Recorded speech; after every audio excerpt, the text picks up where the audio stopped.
علامہ ابن تیمیہ کو کوٹ کرنا چاہوں گا مجموع الفتاوی سے. گفتگو کا آغاز یہیں سے کر لیتے ہیں. ان سے یہ کویسچن کیا گیا. 52 والیومز ہیں. 52 والیومز ہیں اور بہت بڑی علمی شخصیت ہے علامہ کے پاس ہے. علامہ ابن سبحان اللہ سبحان اللہ. اللہ رب العالمین آپ کو سلامت رکھے. ماشاءاللہ آپ کی لائبریری اور آپ کا جو علمی ذوق ہے اس سے الحمدللہ ہمیں جو کچھ سیکھنے کو ملا ہے وہ اللہ کی خاص رحمت ہے، کرم ہے. مجموع الفتاوی میں علامہ ابن تیمیہ سے اسپیسیفکلی یہ کویسچن پوچھا گیا، فما تحبون اہل البیت، کیا آپ اہل بیت سے محبت کرتے ہیں؟ بالعموم ان کے بارے میں تصور یہی تھا کہ یہ اہل بیت کی اتنی بات نہیں کرتے.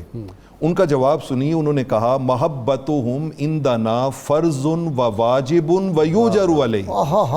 ان کا تم ان کی محبت کرنے کی بات کرتے ہو، ان کی محبت واجب بھی ہے، فرض بھی ہے اور اسی پہ تو اجر ملتا ہے. آگے بھی کہنا چاہیے تھا کہ قرض بھی ہے. قرض بھی ہے، قرض بھی یقیناً قرض ہے، امت پہ قرض ہے، امت پہ قرض ہے.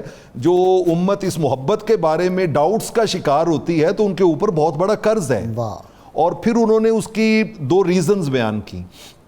انہوں نے کہا جی کہ پہلی ریزن یہ ہے اس کے فرض اور واجب ہونے کی کہ وہ صحیح مسلم کی حدیث ثقلین جس میں رحمت کونین صلی اللہ علیہ وسلم نے فرمایا تھا انا تارکم فیکم ثقلین احدہما کتاب اللہ و اطرتی.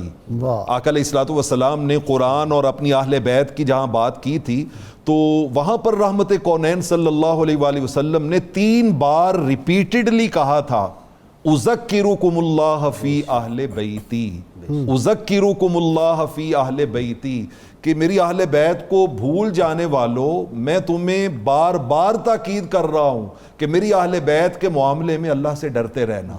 اس کو یاد، یعنی اس کا مطلب کیا ہے کہ اہل بیت کا ذکر اور ان سے تعلق اور ان سے محبت جو ہے در حقیقت یہ اللہ کو یاد رکھنا ہے جس کی طرف آقا علیہ السلام نے جب ان کو یاد کرو گے تو تمہیں آٹومیٹکلی اللہ کی یاد آئے گی. بے شک ایسے ہی یہ اللہ کے محبوب لوگ اللہ کے محبوب ہیں اور اللہ رب العالمین نے ان کو رول ماڈل بنایا تھا جو قرآن مجید اتارا گیا تھا. اسی لیے تو آقا نے قرآن اور ان کو ساتھ ساتھ رکھا ہے کہ یہ رول ماڈل ہے. وہاں تھیوری ہے، یہاں پریکٹیکل ہے.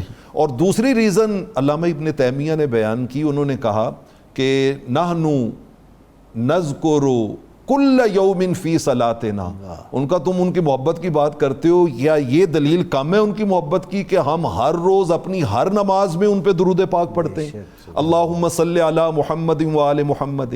سوال کرنے والے نے متصل دوسرا سوال پوچھ دیا. اس نے کہا جی اچھا پھر یہ بتائیں من یبغض اہل البیت، جو اہل بیت سے بغض و عداوت رکھتا ہو اور ان کے تذکار پاک سے اس کی طبیعت میں گھٹن آتی ہو تو اس کے آپ کے نزدیک آپ کی کیا رائے ہے؟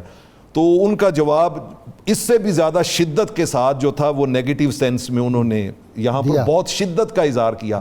انہوں نے کہا ایسے شخص پر لعنت اللہ والملائکۃ والناس اجمعین لا یقبل اللہ یوم القیامت صرفا ولا عدلا. اس پر اللہ کی، ملائکہ کی، سارے انسانوں کی لعنت ہے اور قیامت والے دن اس کا کوئی ٹھکانہ نہیں ہوگا. اللہ رب العالمین اس کی طرف سے کوئی اور بدل قبول نہیں کرے. وہ لوگ جو امام ابن تیمیہ سے عقیدت کا اظہار کرتے ہیں ان کو تو یہ میں نے یہ کوٹ اسی لیے کیا ہے کہ عقیدت کا اظہار بغیر پڑھے کرنا اور بات ہے اور ان کی کتابوں کو پڑھ کے ان کی تعلیمات کو سمجھنا اور اس کا پرچار کرنا اور بات ہے. ہمارے معاشرے کی بدقسمتی یہی ہے کہ میٹھا میٹھا ہضم اور کڑوا کڑوا ہم تھو کر دیتے ہیں. ایسی نہیں ہے. معیار قرآن اور حدیث ہے. جیسے علامہ ابن تیمیہ نے بنیاد جو تھا وہ ایک قرآن کو بنایا، حدیث پاک کو، اور دوسرا انہوں نے نماز کو بنایا کہ انہوں نے کہا کہ اس میں اہل بیت کی محبت کا ذکر ہمیں ملتا ہے.